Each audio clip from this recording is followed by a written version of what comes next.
this old priest, he was talking about this story where he went to visit some one time in this really rough area of town. Just some gangbangers come out and they have him at gunpoint. They take him in this room like it's not de-escalating. And he's trying to talk to him. He really thinks they're going to kill him. And he sees a chair and he slowly reaches over and grabs the chair and pulls it over, and he just simply sits down. And then he's just looking up at these guys, and they start bawling. The guy in charge drops the gun and just starts bawling.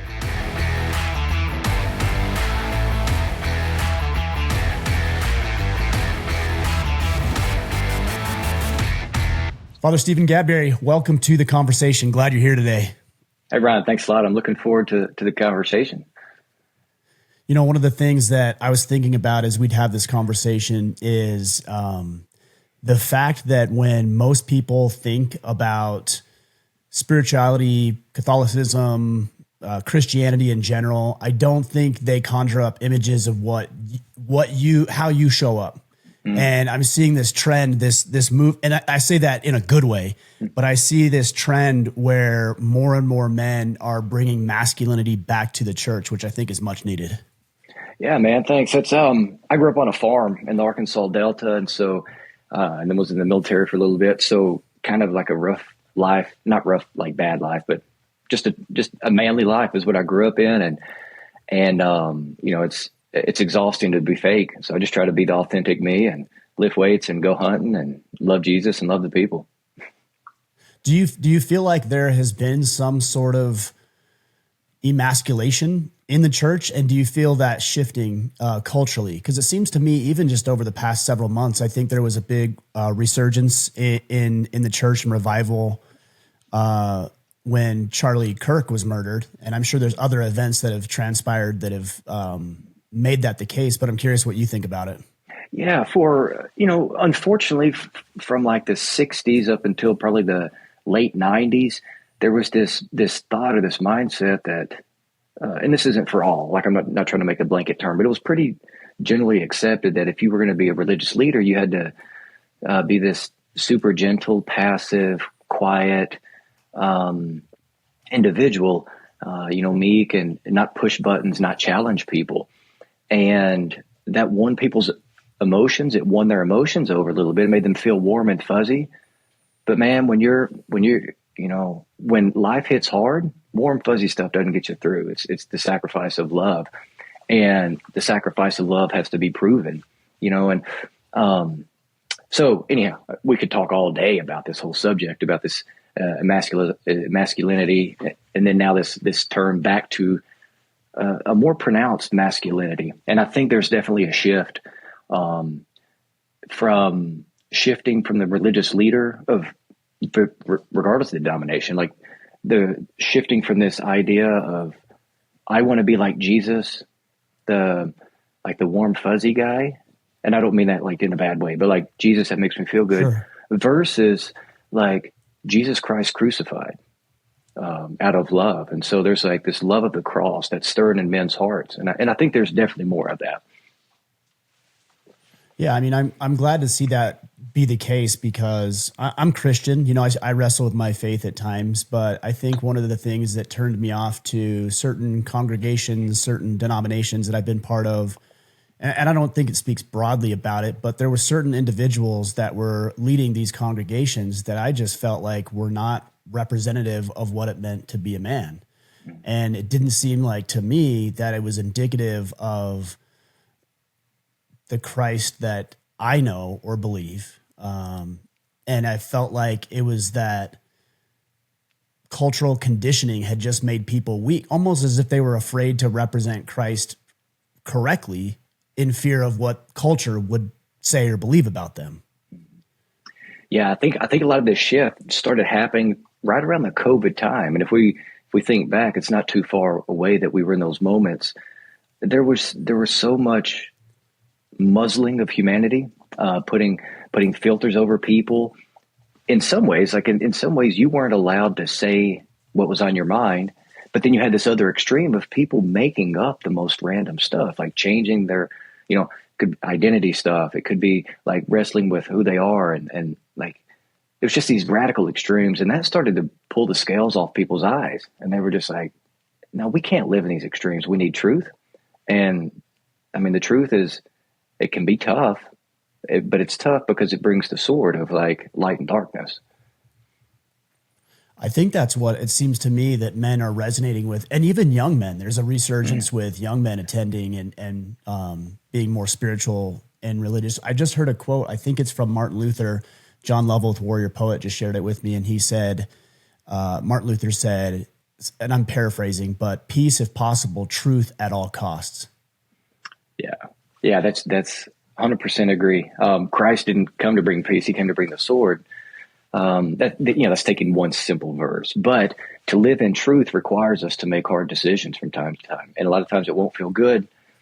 But you know what? When you're sick and you have to have a surgery, it doesn't feel good to go under the knife, get that stuff cut out, sewed up, whatever, but it's necessary for healing. And it's no different in our souls. Sometimes it's uncomfortable, but that leads to growth. As we emulate, and we are instructed, right, to emulate Christ, when you say bring the sword, how does a man emulate that in his own life as he's leading his family, he's leading in his community, he's trying to be there and supportive? What does that look like in practicality for a man? Yeah, that's a loaded question, man. Not in a tricky way, but that's just a deep question. There's a lot to it, right? There's a lot. The short answer is love at all costs. And for a man, like it can be easy if we think love at all costs. That can immediately put us on this defensive or even this radical offensive where we're just going out. But that doesn't mean that we like love the people around us to the expense of people that we're not close to. I mean, our love has to radiate. If I'm loving my family, or at least the love that I've conceptualized in my mind, like if I think that I'm loving my family and my friends and I'm doing what I'm supposed to, but it's causing other people like grave harm or misleading them from Christ, or I'm not preaching the gospel or being a good, testimony to Jesus, then that wouldn't be the deepest sense of love in that situation. So, man, it's complicated. Love at all costs is what I would say. And that doesn't mean always going out with the pedal to the metal. Sometimes it's the quiet sacrifice that's behind the scenes that people don't see. Sometimes for a man, that's like keeping our mouths shut, because we know that lies, like they don't survive. What is false does not survive. And so if you bring it into the light, just like a viruses don't do well in the sunlight. They shrivel up. Sometimes sometimes there's an untruth in front of you, it'll put itself out. You just got to let it burn itself out. Some fires you got to let burn. Some of them you got to put out. And so that's the man's heart that discerns between those things. But loving at all cost, that's different in every situation, though. It's complicated. Yeah, well, even just, loving is difficult. And I've thought about this often because people will say, I love this person. I don't want to make them feel bad. I don't want to say anything that might make them feel upset or bothered. And I can't help but wonder who loves the person more, the one that lets others get away, the people they love get away with poor behavior, or the one who calls it out in a respectful, tactful way.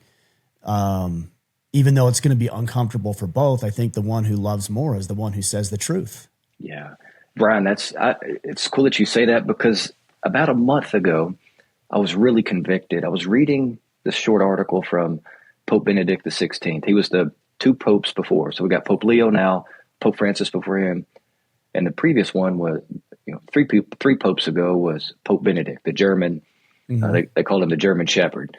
But in one of the lines in there, it was so simple, but it convicted me. He said, no one is ever hurt in the preaching of the gospel of Jesus Christ. And so it's simple, but it was in a bigger context to this very point. I am ordained to preach the gospel of Jesus Christ, and I myself am still guilty of sometimes watering it down or being afraid to preach it in its fullness, of thinking, oh, I'm going to upset them. I'm going to make them mad. What if I cause a strife or a division? And that line convicted me, because I'm putting their emotions over the light of Jesus Christ and over the power of the gospel. And it was just so powerful and so convicting. Now, so we speak the truth, but then the job is on us to preach that gospel in a way that the person can understand. I preach to my kids, my school kids. We have a preschool through 8th grade, almost 300 students here. And I preach to them and talk to them differently than I talk to the 40 and 50-year-old adults in the church, the way I preach to them. That makes sense. Spiritually, we're all at different age levels. We could be a grown man. Like I just turned 40. In some ways, I'm very mature, very responsible, very adult-like. But also there's other areas of my heart and soul that's still a little 8-year-old Stephen that's still wounded and afraid.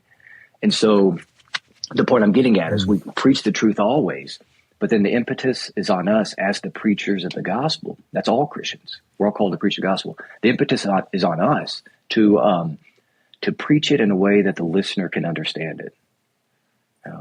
So that's the weight of the gospel.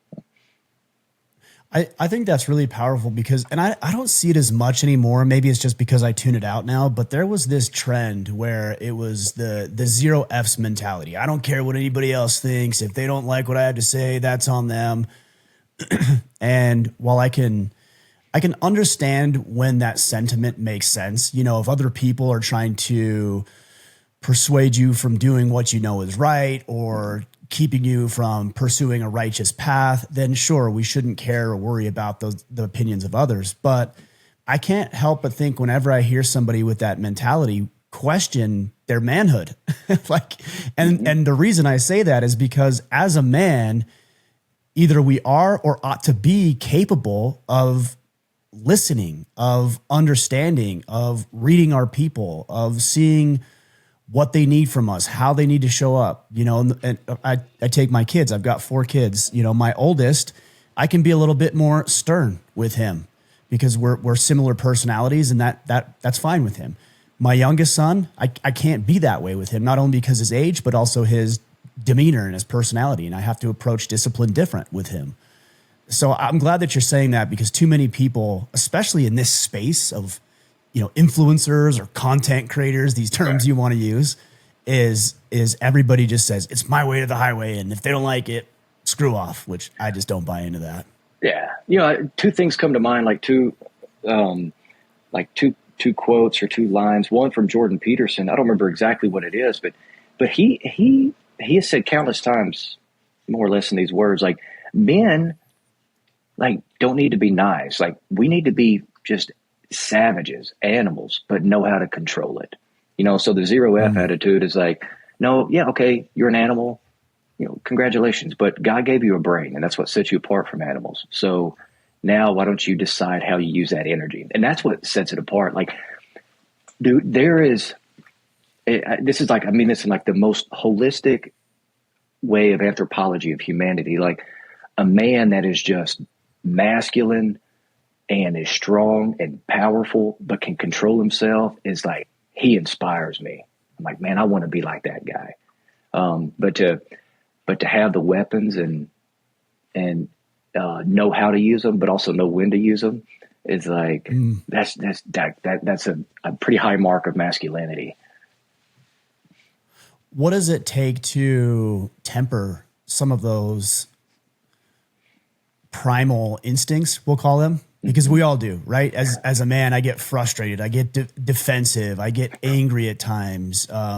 We have worldly temptations. What does it take for a man to temper himself and to resist the temptations that he typically or every once in a while falls prey to? Good question, man. You got some really great questions today. A couple things. One, crash and burn, because it's only when you crash and burn you're going to find your limits. Okay, but from that, you got to learn something. Like try to learn from every mistake, even if it's the thing you're struggling with. Let's say it's a quick temper.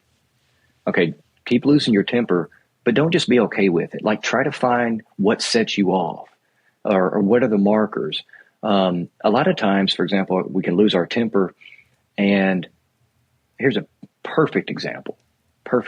Saturday, I had to go to the grocery store, to the hardware store, had a lot of errands to run.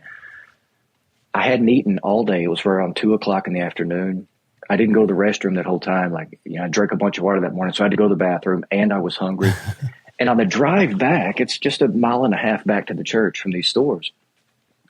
like I'm yelling at people on the highway. And then, and it's like, the problem is not that they cut me off. The problem isn't even so much like I have a quick temper in that situation, which I did. I just had to, I was hungry and I had to go pee. Like, that's it. Like, so if I can, so if I can find those triggers in the future, like, okay, Stephen, if you don't get breakfast and your lunch is late, just know you're going to be a little edgy. So be even more gentle than what you think you need to be with the people, and even be gentle with yourself, but crash and burn and learn from it, specifically identifying the triggers and the things that lead up to that stuff, just so you can be aware. That's one thing, like awareness. And we gain awareness through crash and burn. And the other thing is just discipline. Like we're seeing more of this where guys are, whether it be cold showers, ice baths, saunas, different forms of penance. If we can't do simple things, like how do we expect to do the big things? And this is kind of a long answer, but I'll share this little story. It's so vivid. In some ways, like I'm a go-getter. Like I'm really good at some of the things I do. In other areas of my life, I'm a slob. For example, I hate doing laundry. I don't mind washing it. I just hate folding clothes. I hate them because I know I'm going to wear the same shirt, the same socks, the same pants within 2 or 3 days, like in my brain. Okay. So I hate folding it. I had a pile of clothes in the recliner here at the house. And one day I was, it's where I would just cycle through the clothes, throw them in there, take off what I need, and just swap it around. I was walking through one day and the Lord stopped me. And like with the ears of my heart, he just said so clearly, Stephen, if you can't fold the clothes in that recliner, how do you expect to take care of the souls in your church? I was like, man, okay, convicted, Lord. Note taken. And so that's connected to controlling the anger and the emotions. If we can't do the small things, if I can't do what I have to do, or not do a simple thing, for example, Oreos. I love Oreos. Eat 3 of them, 5, that's okay. But eat 20, probably not a good idea. If I can't stop with an Oreo, how am I not going to like cuss someone out or flip them off or be a dummy, if that makes sense, So crash and burn and then do the small things with big love. It is interesting because I've heard a lot of guys with the same sentiment, and I've been guilty of that too. We tell ourselves that when it counts, when the actual thing comes up, then I'll perform. So we don't do the laundry, we don't make the bed, we don't groom ourselves maybe every day the way we ought to. These like little things we don't pick up for ourselves around the house or send the emails that we need to send out. But we think, man, when I get the big email, or when I have to go for a job interview, or I have to, show up in some way, then I'll perform. And the quote that comes to mind is that we don't rise to the level of our expectations. We fall to the level of our training. And I feel like the small things, even though I am guilty of not doing them at times, is training. It's training for the big things. If you can do the things that you don't want to do, but do them well, when the big things come, you'll be able to knock it out of the park. That's so well put. That's the story of the saints, especially the martyrs, those who were killed the first couple hundred years of Christianity, those who've been killed throughout our history of Christianity, even now. In Africa, I have an associate pastor here with me from Nigeria. They're murdering Christians just day in and day out. But these guys and girls are dying for their faith. They're dying for Jesus Christ. And that was not like some magic thing that they did at the end of their life. That's because they said yes to Jesus every day. And so you don't rise to the expectation or whatever it was, like you fall back to your level of training. So that's 100% agree on that. There seems to be, I don't know if this is accurate or not, there seems to be a growing hostility as I see Christianity grow, and that might just be in the circles. It might be anecdotal evidence, just self-reporting, I guess, data for better, because I don't know what the data is, but it seems to be growing. Mm-hmm. But there also seems to be a growing sentiment against Christianity and even genocide. You talk about in Africa, we see that. Is that accurate, that Christians are more persecuted today than they've been over the past several decades? And why do you feel that's the case if it is? Yeah. So short answer, from the information that I've got, which would be what most other people have, some of it's anecdotal, some of it's actual, is that, there's more Christians being killed now than there were before. just for sheer numbers of Christians. There's more Christians in the world. So, so that's one thing. Why is that? I think it's because we're preaching the gospel of Jesus Christ. We're bringing light to the darkness, and disorder hates order, right? Chaos hates peace. Darkness hates light. And so just like a whiny child that's getting in trouble for throwing a temper tantrum or not cleaning their room, they whine and they act out. And that, and that happens at the adult level too, especially with faith. Faith is such a personal thing to us, you know? So I think it's a fear of order. I think ultimately what it is. And the heart of all that is pride. So very often, like, the Christians are persecuted because they're saying, like, you know what? You can't save yourself. You're not the God of your life. And at the end of the day, our pride doesn't like that. And some people will take it to the point of violence to defend their pride and ego. From a biblical, excuse me if I could say that, a biblical perspective, can and should Christians fight back? Because the scripture that is often, or even defend themselves, the scripture that's often referenced, I don't know what verse it is, but we often hear about turning the other cheek. And I heard something interesting the other day. I'd like your take on this. Somebody said, I can't remember who it was, that turn the other cheek doesn't mean that let them, hit you on the other cheek. It was actually meant as a more of a slight against the persecutor, as in, that doesn't bother me. You can't hurt me. That's what I heard. Now, I don't know if that's true, but I'd never heard it referred to that way. Yeah, that's in the context, the deeper context, that would be it. Because to slap the cheek would have been like the message. The message was delivered. But then you're still standing there and you offer the other cheek. It's a way of doubling down, not with violence. You're breaking the cycle of violence. You're not pounding their face in, like they slap your cheek so you beat them up. It's rather insisting again, is this truly what you believe? The profession that you're making, it's an action, there's violence, etc. We're bringing the light of Christ to say, is this really what you stand for? We're giving them the opportunity for conversion. That's what Christ did on the cross. It's breaking that cycle. Should we defend ourselves? Yes. We don't have simply the right to defend ourselves and the innocent ones around us. We have the responsibility. And the Catholic faith, the Catholic Church teaches that very clearly and boldly.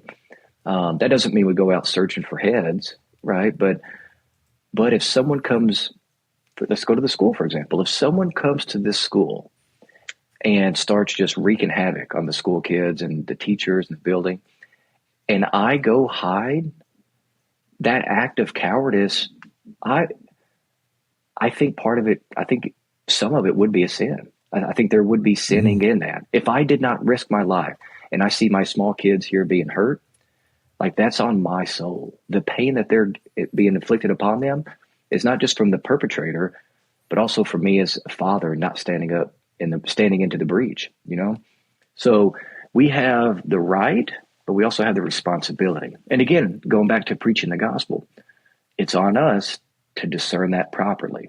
Because if we abuse that and we choose a violence that's not justified, then that's on our soul doubly.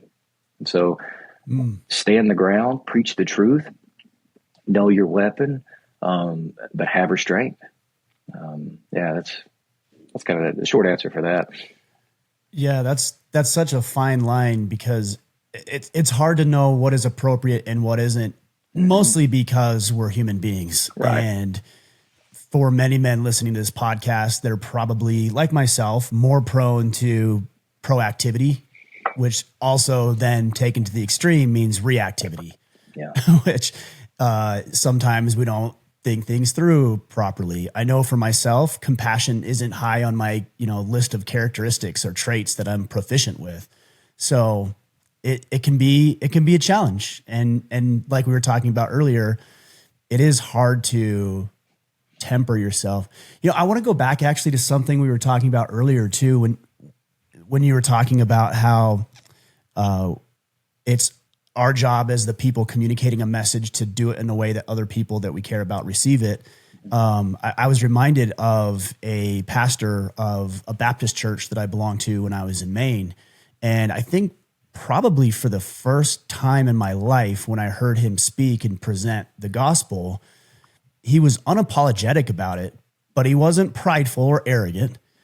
But he was very clear, very direct, and it landed and resonated with me in a way that I'd never heard before. And I wish more people, more men understood that, whether they're preaching the gospel or have some other righteous movement or just trying to lead their family, not to be afraid about the way that people often look at somebody who's assertive and bold. They don't always like it, but I think it is important that we act that way.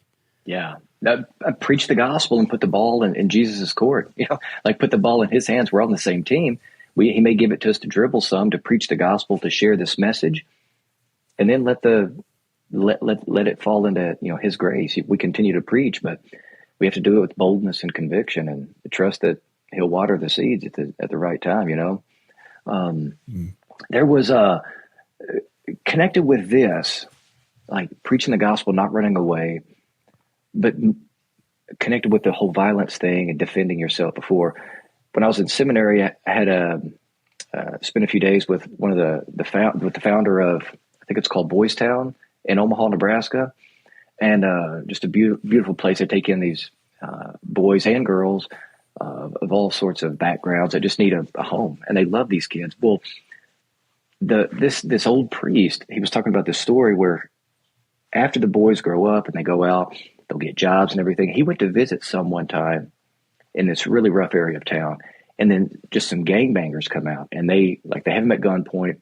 They take him in this room, and like they're wanting his money. He gives them the wallet, and they're just still insisting on more stuff. And like it's not de-escalating, and he's trying to talk to him.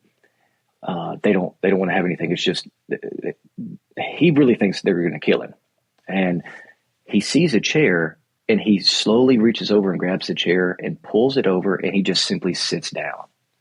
And then he's just looking up at these guys, and they start bawling. The guy in charge drops the gun and just starts bawling. Like the priest didn't run away. He kind of stood his ground, but he didn't have to prove anything. He just stood there, and it just totally de-armed this guy, literally, but also figuratively in his soul. So, preaching the gospel boldly. He didn't run. He gave this love that was unabashed, and he let the Lord do the rest in the guy's heart. There is something very powerful about a man who's convicted. That's a word you've used a couple of times throughout this conversation. I think people like that, they thrive on intimidation, and when they find somebody who they realize cannot be intimidated, they're the ones who become intimidated, especially when you have the power of God behind you as well, for sure. There's that as well. But I think that if anything, that's a great story for us to be more bold and convicted and courageous in our beliefs. And when we are, that's what inspires people. Sure. That's what causes change in people. Mm-hmm. Here's a way of kind of thinking through this. Conviction, just going off this word again, versus condemnation. When you condemn somebody, you simply make the judgment without the promise of journeying with them through their conversion. You're simply saying, you messed up, and you leave them in their own field. Whereas when you convict somebody through the words you speak, through preaching the gospel, you're saying your life is not right. You're not doing what God has made you to do, but I'm going to commit myself to journey with you through your journey of conversion. Like, if you're willing to call someone out on something, I'm passionate about this, and I really believe this. If you're going to call somebody out for something, you also need to be willing to journey with them through that. And so the conviction, it goes both ways. Like the conviction that I would have in my heart is what gives me that strength, that courage to call someone out and also journey with them, go into the valley of the shadow of death with them. But also I'm inviting them to be convicted in a way that prompts them to convert, to go deeper in their relationship with the Lord. So just that whole dynamic of like condemnation versus conviction. Condemnation has no follow through on the part of the judge, but a conviction, the judge commits himself to journeying with the criminal. Yeah, that I've never heard of it explained that way. We often hear about accountability. Everybody says, "I want accountability. I want accountability," and people will often call me out because social media is what it is. So they'll call me out and they'll say, "Well, I'm just holding you accountable." And in my head, I'm thinking, "No, you're just being an asshole." Yeah. And I think, but they conflate the two. Oh, it's just accountability. And what I'm hearing you say is when somebody calls you out, that's not accountability. That's condemnation. Accountability is, hey, I love you. I care about you.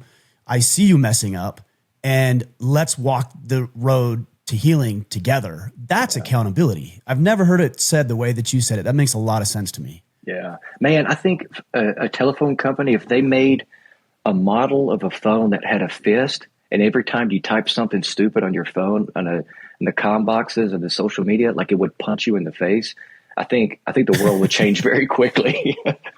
The keyboard Probably warriors punch you in the face, or for me, when I'm tempted to respond back, it just punches me in the groin is what I need if I'm tempted to respond.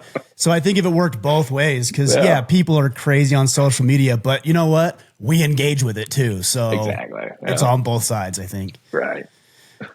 When you were talking about, you said you had 300 students there, and we were talking a little bit about how men temper themselves and how they can have discipline and awareness. You talked about, what are you seeing? I know that you probably have boys and girls there at the school, but specifically in the young boys, what are you seeing on a deeper level that these boys are wrestling with, that maybe there's trends behind what they're struggling with?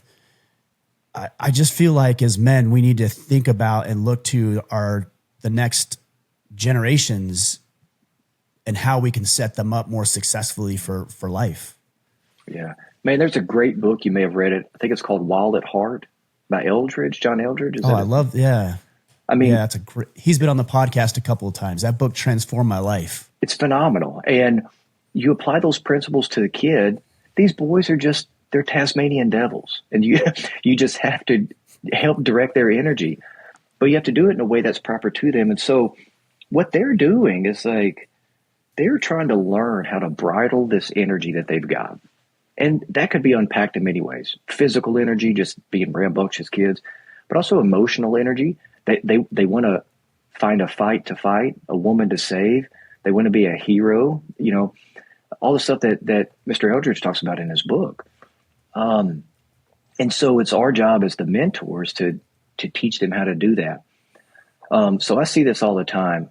Where does it come from? There's a slew of things. A lot of it, not to oversimplify it, is disordered family life.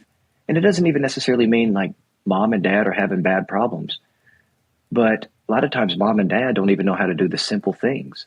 And so therefore they can't teach their children the big things because their parents don't even know how to do the simple things, based on part of the conversation earlier. Something that I've started to do is it's really interesting. It's kind of fun. You have to, like we have as men, it happens for men too, especially for boys, but grown men are just big boys in some ways. Like we have like a 2-second memory, and that's it. Like we're like cavemen. Yeah. So I can get onto the boys and then they forget by the afternoon. And I'm like, guys, I just talked to you about this. So last year there was a really interesting moment where they were just acting like slobs and destroying the bathroom, throwing paper towels on the wall and wadded up toilet paper, getting wet, throwing the ceiling, and just water all over the place, just being knuckleheads. So every boy in the school, 4th through 8th grade, I made them go to my school office, and they so I tell the teachers, send me all the boys, and I'll have them for about an hour. And I just lectured them like a drill sergeant. I mean, just all the rhetorical questions you could think of. So I gave them the lecture that they needed. And they were shocked because one of them, as I was walking down the hallway before I even came in, they were waiting for me to come, but they were getting anxious and starting to talk and laugh. And one of them said, shit, I heard shit. And so I came in, I said, who said shit? And that was how I started the conversation. And they didn't know what to do. And the fact that I said it and they heard it was like, oh gosh. So then we go, the point I'm getting at is I lecture them, but for them, I made them do 2 things. That I made them sit down right there, or they were already sitting down, but I made them write letters to the janitors. Every single one of those boys made them write a letter to the janitor. So there's like, it's making them slow down and think about it. And then the second thing is I made them carry a broom to school every day for the next week. And they didn't get recess during that week. They would have to sweep the classrooms and the halls and the bathrooms. If they forgot their broom for a day, they would have to make it up. It just kept going until they got a week done. On the tail end, yeah. Oh, and it was just obnoxious enough that it really locked into the boys. Because, I mean, getting in and out of the car before and after school was just a pain. Some kids forgot them in the classroom, and they got to the car, for example, picking them up. I said, hey, buddy, where's your broom? Oh, I forgot it in the classroom. I said, you can go get it. And they said, well, everyone's waiting in line. I said, they're waiting on you, so you can go get the broom. He was embarrassed. The parents loved it. They actually enjoyed the inconvenience. But where am I going with all this? With the boys, they need their energy directed, and we just got to do it in clear, concrete ways that drives it into their heads. I mean, that would do it for sure. You know, it's interesting because when I hear a story like that, I can already hear people saying, oh, you know, that's mean and that's too much and that's overkill. I don't think it is, but we live in a pretty soft society. But, you know, you use the word inconvenient, right? It was inconvenient for the boys. And that got me thinking about something. I think part of the reason that we as adults don't administer discipline the way we ought to line these young men out is because it's inconvenient, not for them, but for us. Yeah. Now I'm thinking about you having to spend time sitting with these boys when you could be doing something else, helping them write letters to the janitor, or, you know, actually tracking how did they bring their broom to school for a week? And if not, who needs to bring it for longer? That's a added weight to you. And so sometimes we as authority figures don't administer discipline because it puts us out. We're more worried about us than we are the development of our youngsters. Yeah, it's a great force multiplier, though. If we think of like investment of time, it is terribly inconvenient. But you know what? Love is also inconvenient if it's true love, because it's a true sacrifice for the other without expecting anything back. So in like the most human sense, it's extremely inconvenient because I'm giving something and not getting anything back. But those, it's a good investment. You're going to lose some returns on the investment, but you're going to get a lot of returns. You'll get a lot, even though you lose a little. You have to be willing to lose a little. So you'll say it's 50 boys, and let's say 25 of them, it made a big impact on them. Okay, so now moving forward, it's just 25 rambunctious kids that I have to focus on instead of all 50. But those, you know, I kind of took that idea from our local high school. They didn't do that one, but the local Catholic high school for boys, if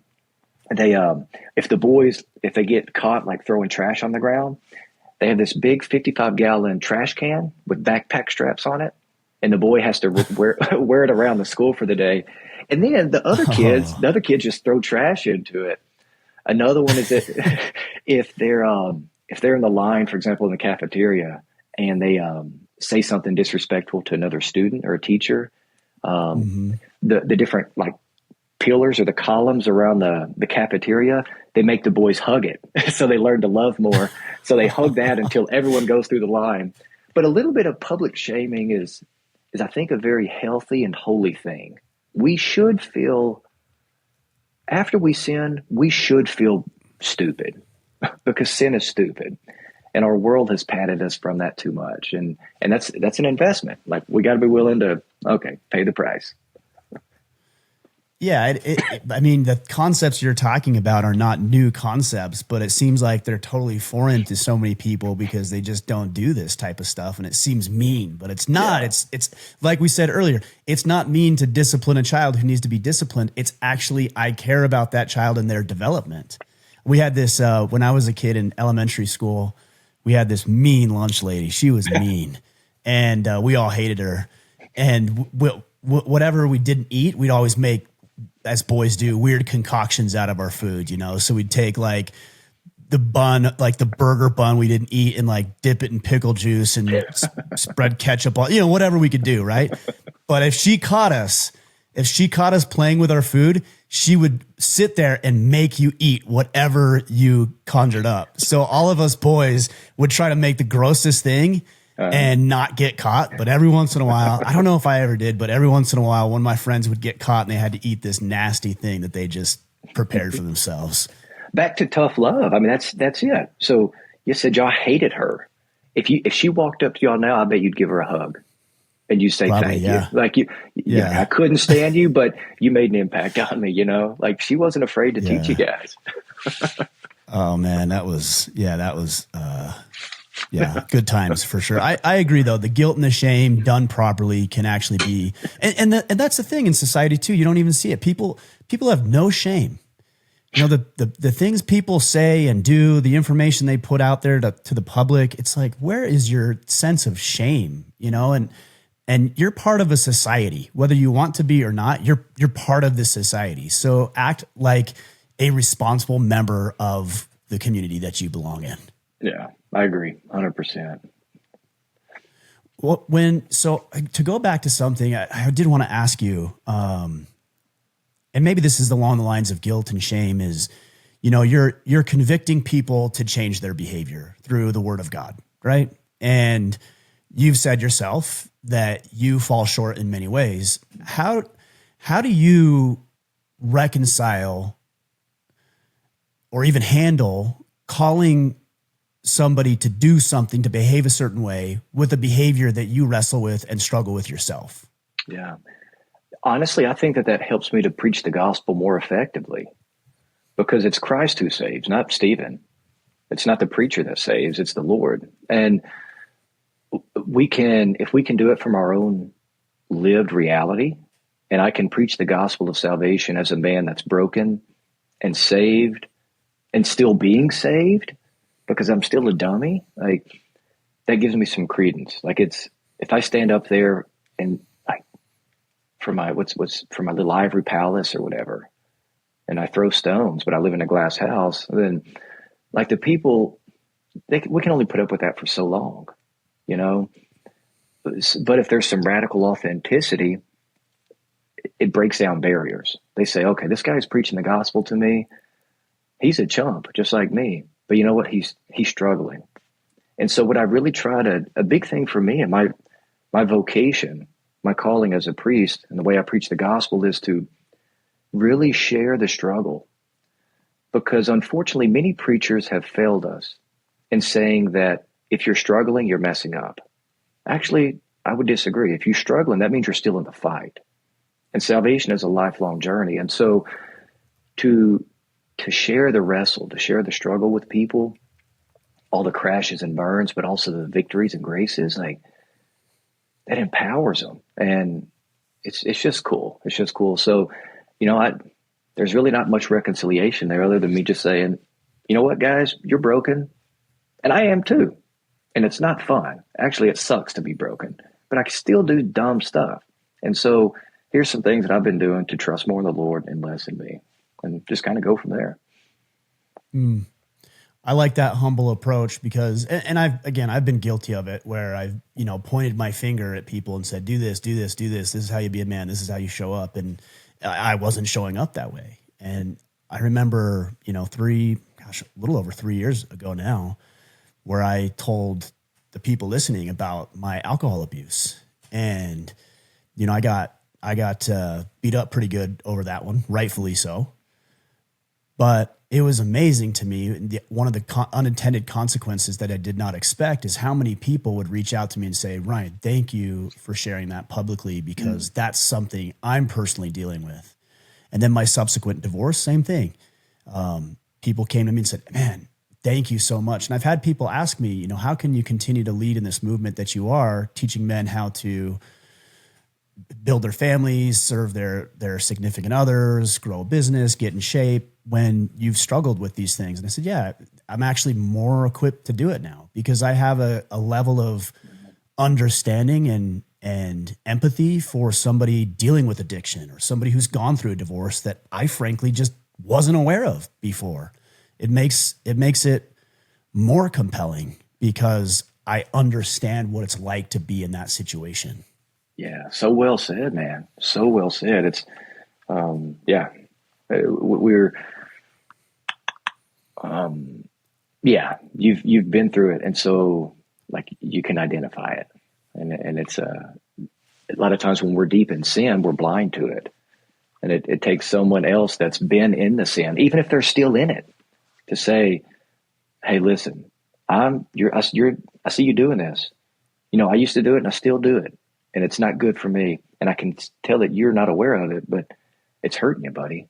Like, let's get it through this together or something. But it builds credence. Yeah. How did you personally get into this calling? I know you were in the Air Force. Mm-hmm. So how did you then transition into the calling that you're in now? Is that do you call it a calling? Yeah. How do you view what you do for a living, I guess, or for your mission, your purpose? Yeah, it'd be the calling. The fancy word that we use is a vocation. It comes from the Latin word vocare, which means to call out.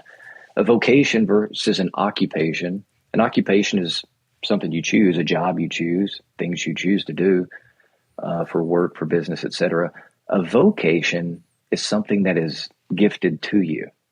Think of fatherhood or motherhood, being a preacher. Like these, there are certain things that we've been gifted with that can become our occupation, but it's a deeper thing within us. So I've always been Christian, always went to the church, I've always been Catholic.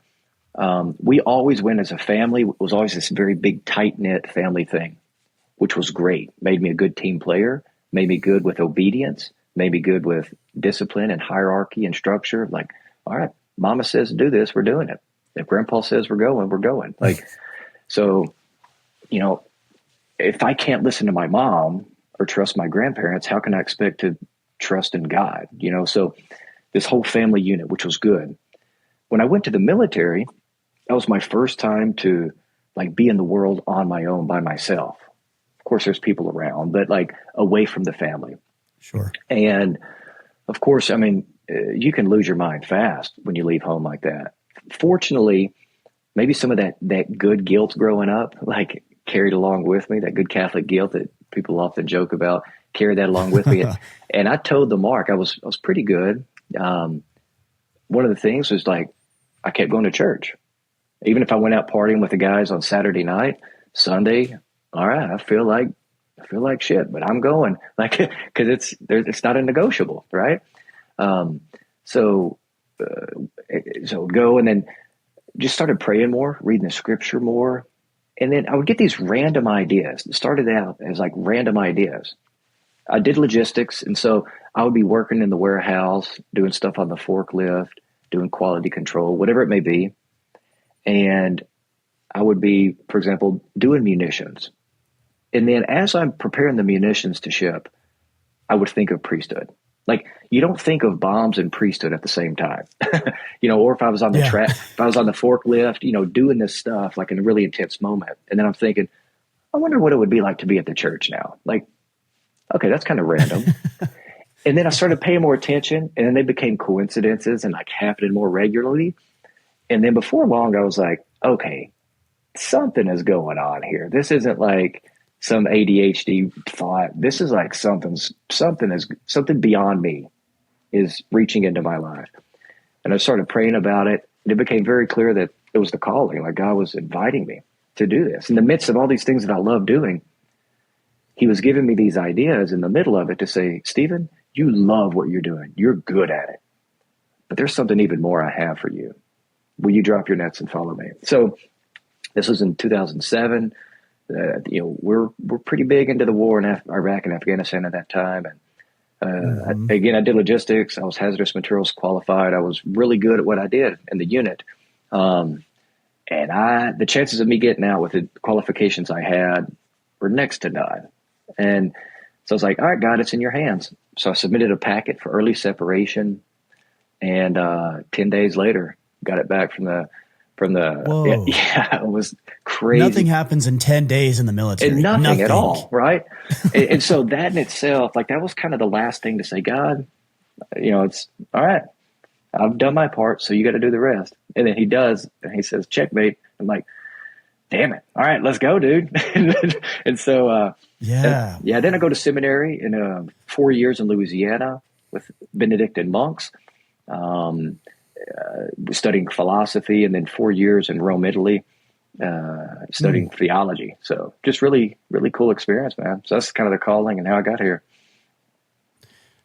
So this might be a bit of a sensitive question, but I'm very curious from your perspective, what's the conversation or the thought process that you have when it comes to earning income through your work and doing it out of quote unquote, the goodness of your heart, if you will? That's the term that people would say. Sure. How do you strike that balance? How do you figure that out? Luckily, it's really easy for me. So in the Catholic Church, we have a hierarchy. You know, I'm pastor of this area. I have an associate pastor under me and deacons under him. But also there's a bishop in charge of this bigger area. For us, it's the whole state of Arkansas because there's not a lot of Catholics in Arkansas. So one bishop in charge of all the priests of the area. We call it a diocese. Okay. Now, his policy here, and most all Catholic churches are like this. Salary is set. And in our place, everyone gets the same amount from the priest that was just ordained last summer all the way up to the bishop. And so we have a set salary. It comes up to around like $15,000 a year or so is what it is. So it's not like a ton, right? But there's structures in place that prevent me from like preaching a certain way so that maybe the people will, then I can make more money.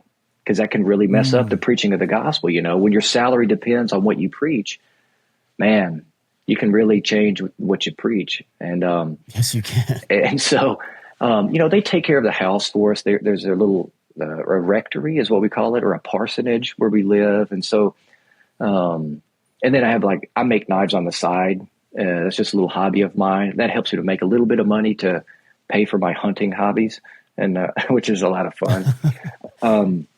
And you act as if it's, just pay for it. You just sell some knives. It's like, I don't know, man. People think it's always funny when hunting comes up. They're like, oh, it's a great inexpensive way to procure your meat. I'm like, I don't know where you guys hunt, but it has not been inexpensive for me. No.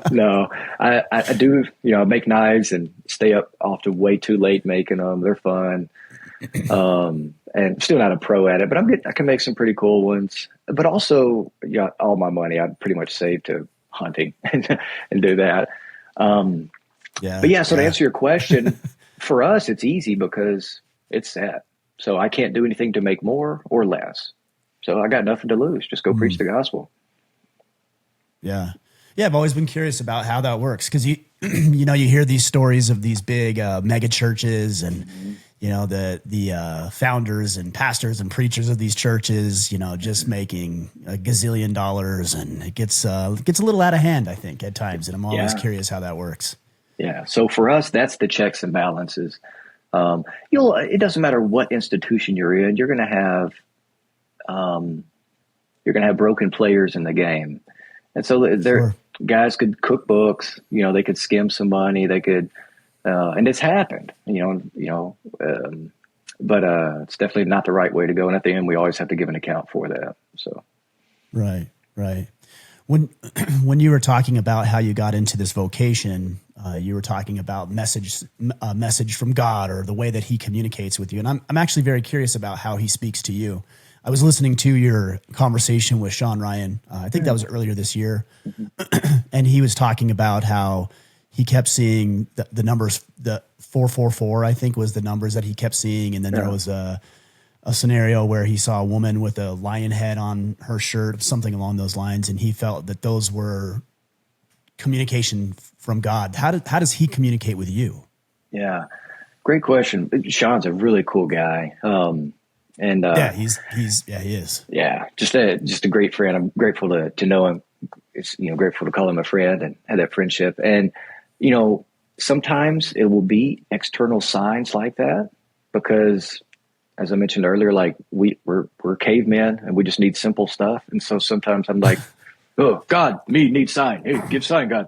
And he'll do it, Because he knows I need that. Other times, though, he knows that that's too easy, and he's like, Stephen, I want you to dig for this treasure a little bit.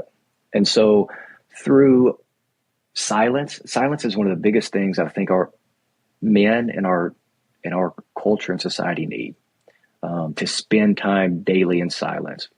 You know, stoicism is making a comeback, kind of, but connected with that is silence. And at the heart of silence is where we hear the voice of God. So I could go on and on, but to answer this is like, in that silence, I'll just get these small nudges in my heart or in my mind, or I'll get peace on a subject. Let's say I have to make a big decision at the church, and I'm like, man, I don't know what to do. So then I pray about it and just spend time in silence. And over time, whether it be a couple minutes or a few days worth of praying, I'll just have a great peace on which direction I need to go. So let's say it's left or right. Let's say, like, I was thinking to go to the left, but that just made me really anxious. But then after praying about it, thinking all through the stuff, like, going to the right, it's going to be tough, but I just have freedom with it, peace. And so freedom and peace are two things that I go to. That's a long answer. That doesn't really give you an answer, but through prayer and discernment and silence in particular, I just feel this peace that says, well, yeah, this is it. And just kind of go with that. I can appreciate you saying silence. As you were saying that, I was thinking maybe that's why the enemy tries to keep us so distracted at times. Oh, not at times, all the time. From listening to this podcast, even to going to the gym and having music in your ears, to all the messages and the marketing messages and the sales and the this and the that, and it's everywhere. It's all engulfing. And I can't help but wonder, when you say you find inspiration from God in silence, if that's the enemy's way of saying, I don't want that connection to take place, so let's not let people be silent. Let's distract them as much as we can. 100%. Just fill it up with noise. Fill it up with a lot of words, a lot of stuff. At the end of the day, there's one word that matters. It's the Word made flesh. It's Jesus Christ. And that's totally opposite of Satan. And so God is all powerful, mighty, beyond all things. But the thing that makes God so amazing is his radical simplicity. And silence is one of the most simple human things that we can do. It doesn't cost anything. You can do it pretty much anywhere. And so it's not a coincidence that it's in the silence that we truly encounter the Lord. Yeah. Well, Stephen, I appreciate you. I think one of the reasons that I wanted to have this discussion is because you are such a relatable person. You're somebody that, you could go hunting with, spend time with, train with. You'd be like one of my buddies, but you have this vocation, this mission that I think, frankly, people do get preachy at times, and I think it has a tendency in some cases to turn people away. And I see the way that you show up and the way that you are still believing in that mission and that purpose, but doing it in a way that can resonate with people who may not hear it otherwise. And I really respect and appreciate that about you. Thanks, brother. I'm a broken sinner, just still trying to, work out my salvation too. And, teamwork makes it a lot better. The journey's always better with someone else. And so that's why Christ sent us out 2 by 2. But I enjoyed the conversation, man. You had some phenomenal questions, and you too. I mean, keep up the good work, and men need this order. Men need this structure, this discipline. So keep it up. The Lord's using you. Thank you, man. Thank you very much. Well, tell the guys where to connect with you, learn more about what you're doing, what you're up to, your mission, and also share where to pick up your knives as well. Because if we can support that way, I'm sure there's a lot of us who would like to do that. Cool. Thanks, man. I'm in Little Rock at St. Teresa Catholic Church. Swing by anytime you want here. As for connecting, Instagram is probably the easiest. Just Father Stephen J. Gadberry, Father Stephen J. Gadberry. You'll see, like, it's the priest with a bunch of hunting and working out stuff. Yeah. I've got an Etsy page, Graceful and Gritty, and it's on my Instagram page. But on that Etsy page is where I sell my knives. But I'm in the middle of like a big kind of rehaul thing, and I'm going to set up a Shopify page and make it more official. and got some pretty cool knives coming out. So that doesn't really answer your question, but if they follow along on the Instagram, that's where they'll get the updates for the knives as they're coming out. Some pretty cool scalpels that I'm working on, and another hunting style knife too. So those, check out the Instagram page, Father Stephen J. Gadberry, or swing by the church here in Little Rock. That's probably the easiest too. Excellent. We'll sync everything up. Father Stephen, I appreciate you. Thanks again for joining me on the conversation, and appreciate it.